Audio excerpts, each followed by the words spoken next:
नमस्कार, मैं रवीश कुमार। आज हम पनौती पर बात करेंगे और इसलिए बात करेंगे कि पनौती किसी की बपौती नहीं है। यानी अभी तक आपको पनौती के बारे में जो भी बताया गया है वो भारत का सच हो सकता है, लेकिन यह शब्द किसी और देश में पवित्रता का सूचक बन जाता है।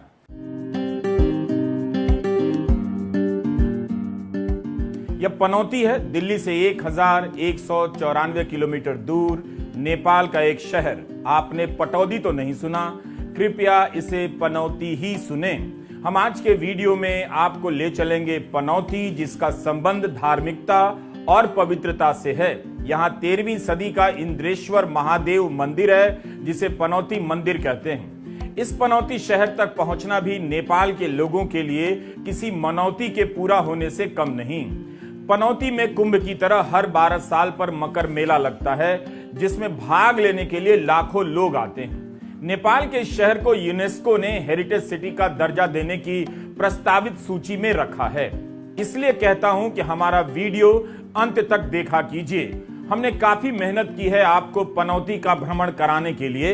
हम न्यूज चैनल तो नहीं, फिर भी आप तक नई जानकारी पहुंचाने के लिए हमने काठमांडू में कई लोगों को फोन किया और टकरा गए प्रशांत से, जो पनौती के जानकार हैं। सिर्फ पवित्र शहर नहीं है, बल्कि आपको यहाँ कैफे पनौती नाम से एक कैफे भी मिल जाएगा। पनौती पर्यटन विकास केंद्र भी है। उम्मीद है आप वीडियो पूरा देखेंगे। और सागर नाम के इस यूट्यूबर ने तो पनौती पर पूरा वीडियो भी बनाया है। सागर भी नेपाल के हैं और हमने उनसे अनुमति ले ली है।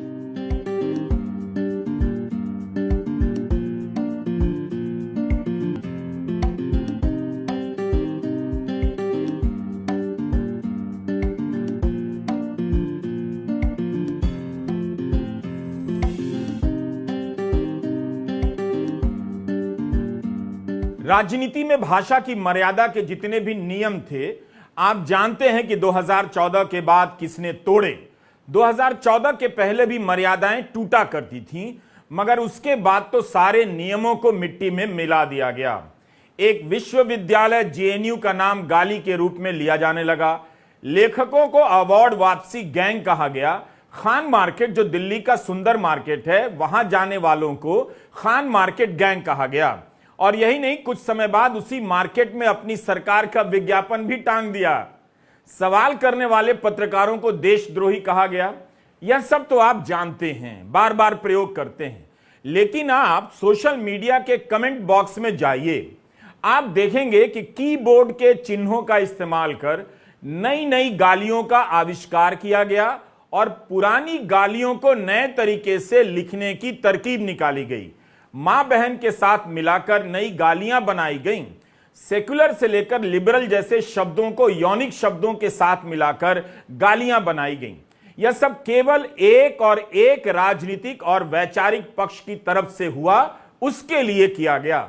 हमारा वीडियो इस पर नहीं है। भाषा की मर्यादा, जब संस्थाओं की मर्यादा नहीं बची है, ईडी से लेकर कोर्ट तक की मर्यादा नहीं बची है, बिना सबूत के कोई 3-3 साल जेल में सड़ा दिया जाता है, किसी भी चीज की मर्यादा नहीं बची है, तो हम भाषा की मर्यादा का शामियाना कहां तक तानते रहेंगे। समस्या यह है कि भाषा की मर्यादा सभी तोड़ते रहते हैं, मगर भाषा को ही खत्म कर गाली देने का नया राजनीतिक सिस्टम किसने बनाया, आप अच्छी तरह से जानते हैं। 2014 के बाद की राजनीति को अगर आप गाली के इन नए नए शब्दों के बिना परिभाषित करते हैं, तो आप फ्रॉड हैं और गोदी विद्वान हैं। इन गालियों का इस्तेमाल मनोवैज्ञानिक हथियार के रूप में किया गया। महिला लेखिकाओं और महिला पत्रकारों के खिलाफ भी एक तरफ से सिस्टम खत्म किया गया और दूसरी तरफ अकेला और निहत्थे नागरिकों के खिलाफ इनका हथियारों की तरह इस्तेमाल हुआ। पनौती कहने की आलोचना की जानी चाहिए, लेकिन क्या तभी करनी चाहिए जब इसे राहुल गांधी ने कहा, या तब भी की जानी चाहिए जब मीडिया के कई इंटरव्यू में राहुल से पहले आम लोग भी पनौती का इस्तेमाल कर रहे थे। इन आम लोगों के बीच नेताओं को गाली देने की राजनीतिक संस्कृति किसने विकसित की, किसने लोगों को प्रोत्साहित किया? जिस समय कुछ लोग पनौती कहने को लेकर राहुल की आलोचना कर रहे थे, 21 नवंबर की बात कर रहा हूं, उसी समय बीजेपी के प्रवक्ता भी राहुल के लिए पनौती का इस्तेमाल कर रहे थे। समझ नहीं आया कि पनौती की आलोचना करनी है या नहीं करनी है। गौरव भाटिया को पूरा हक है कि वे प्रधानमंत्री के लिए इशारे में पनौती का इस्तेमाल करने पर राहुल गांधी की आलोचना करें, मगर वे क्यों राहुल को पनौती बताने लगे? क्या उनके लिए पनौती एक जायज शब्द है? गौरव भाटिया ने अपने इस ट्वीट में एक पूरी सूची देकर बताने का प्रयास किया कि राहुल गांधी कब कब पनौती साबित हुए हैं। पहले यही तय हो जाए कि पनौती कहना सही है या नहीं। जब राहुल गांधी के जवाब में असम के मुख्यमंत्री हिमंता बिस्वा शर्मा प्रियंका गांधी के भाषण को ट्वीट कर पनौती लिखते हैं, तो कौन तय करेगा कि पनौती राजनीतिक रूप से अमर्यादित शब्द है? जब नेता ही एक दूसरे के लिए नियम नहीं बना रहे हैं तो फिर यह नियम कैसे बनेगा? कल से जब से राहुल गांधी जी ने एक शब्द पनौती बोला, जाने क्यों बहुत परेशानी, अफरा तफरी मच गई। चलिए भाजपा में अफरा तफरी मची क्योंकि उन्हें मालूम है पनौती कौन है। मीडिया में भी बड़ी भयंकर अफरा तफरी हो गई। क्यों हुई अफरा तफरी? ये तमाम एंकर हमें ज्ञान देने जो आजकल आए हुए हैं, अरे राहुल गांधी को ये नहीं बोलना चाहिए, भाषा की मर्यादा रखनी चाहिए, ये करना चाहिए, वो करना चाहिए। हम चुनौती देते, मैं नाम नहीं लेना चाहता, सब हमारे दोस्त हैं मीडिया के एंकर्स, लेकिन चुनौती वो स्वीकार करें। एक ट्वीट हमें बताएं कि जब राहु काल निर्मला सीतारमण कहती थी, मूर्खों का सरदार मोदी जी खुद कह चुके हैं, शिवराज चौहान ने क्या क्या कहा, अलग अलग टिप्पणियां जो भाजपा के बड़े नेताओं ने, उसके खिलाफ एक ट्वीट, ये जो हमारे दोस्त हैं ना टीवी चैनल्स में ज्ञानचंद बने हुए हमें ज्ञान दे रहे हैं, इन तमाम ज्ञानचंदों को हम कहते हैं, एक ट्वीट हमें बताइए जब इन्होंने प्रधानमंत्री की निंदा की हो, किसी भारतीय जनता पार्टी के नेता की निंदा की हो और उन्हें याद दिलाया हो कि भाषा की मर्यादा रखिए। तब तो कहते थे अरे प्राइम मिनिस्टर टेक्स अ जाइब, prime minister takes a jibe, तो Rahul Gandhi also can take a jibe. तो एक तो नहीं हो सकता ना, one man's jibe can not be another man's insult. अगर वो जाइब है तो ये भी जाइब है, और अगर ये इंसल्ट है तो वो भी इंसल्ट है। दोगली बातें बंद कीजिए। हमारे दोस्त हैं आप, हमें अच्छा लगता है आपसे सलाह लेना, लेकिन ज्ञानचंद अगर आप बनते हो तो दोनों तरफ ज्ञान बांटो, सिर्फ हमें ज्ञान मत बांटो। पनौती कहना उन्हें बुरा लग गया जो खुद को किस्मत वाले और दूसरे को बदनसीब कहा करते थे। फरवरी 2015 में चुनाव के समय प्रधानमंत्री मोदी ने कहा था कि अगर नसीब वाले से काम बन रहा है तो बदनसीब को लाने की क्या जरूरत है। उनके शब्द हैं, जब आप खुद को नसीब वाला कहते हैं तो एक तरह से दूसरे को पनौती ही कहते हैं। हम दावा नहीं करते कि पनौती का इस्तेमाल राजनीति और साहित्य में सबसे पहले कब और किसने किया, इस तरह के दावों से बचना चाहिए।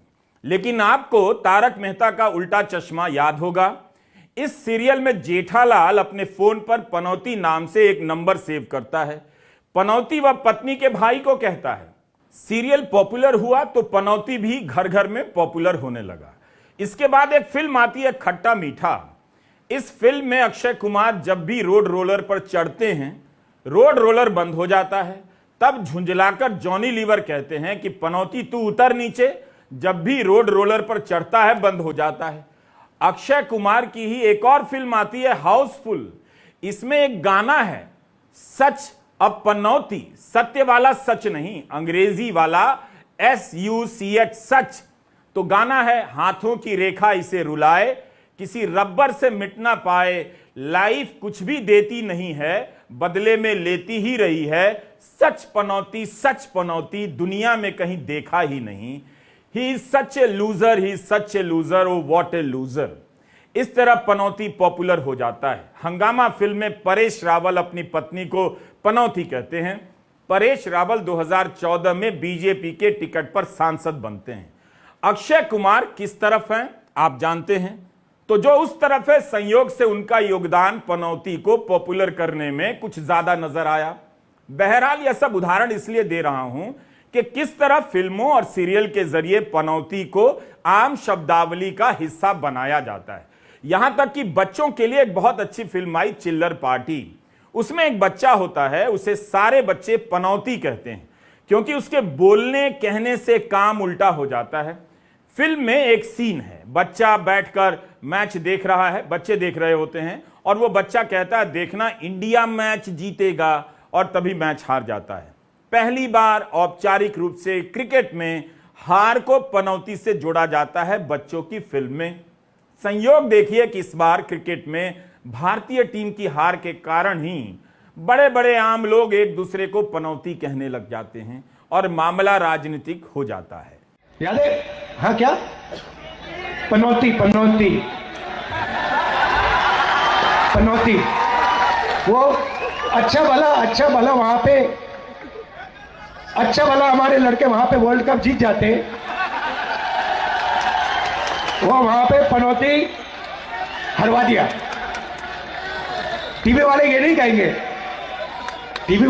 कहेंगे, मगर जनता जानती है। कृपया करके राहुल गांधी इतने हताश नहीं हो कि जिस परिवार से आते हैं उसकी सारी मर्यादा तार तार करते हैं। मैं इतना ही कहूंगा, यह बहुत ही भर्त्सना योग्य टिप्पणी है, शर्मनाक है। राहुल गांधी माफी मांगे इसके लिए, लेकिन माफी तो मांगते नहीं। आपको मालूम है, कोर्ट की डांट पड़ती है तो वहां माफी मांगते हैं, तो इसमें क्या कहा जाए। लेकिन इन सबों का जवाब देश की जनता देगी। वैसे राहुल गांधी को पप्पू जिस अर्थ में कहा गया उसमें पनौती का भी भाव रहा है। बस यही है कि अब राहुल पलटवार करने लगे हैं, जिसे देखकर कुछ लोग विचलित हो रहे हैं। वो लोग भी जो कभी मोदी के शब्दों की आलोचना नहीं करते, मगर चाहते हैं कि राहुल के शब्दों की आलोचना की जाए, ठीक जैसे इस्राइल कर रहा है। वो कहता रहता है कि हमास की निंदा कीजिए, लेकिन गजा पर बम गिराना बंद नहीं करता। निंदा करने के बाद भी वह बमबारी और कब्जे से बाज नहीं आता है, लेकिन जब भी बम गिराता है उसे सही ठहराने के लिए कहता है हमास की निंदा करो। साफ है, इस्राइल को निंदा से कुछ मतलब नहीं।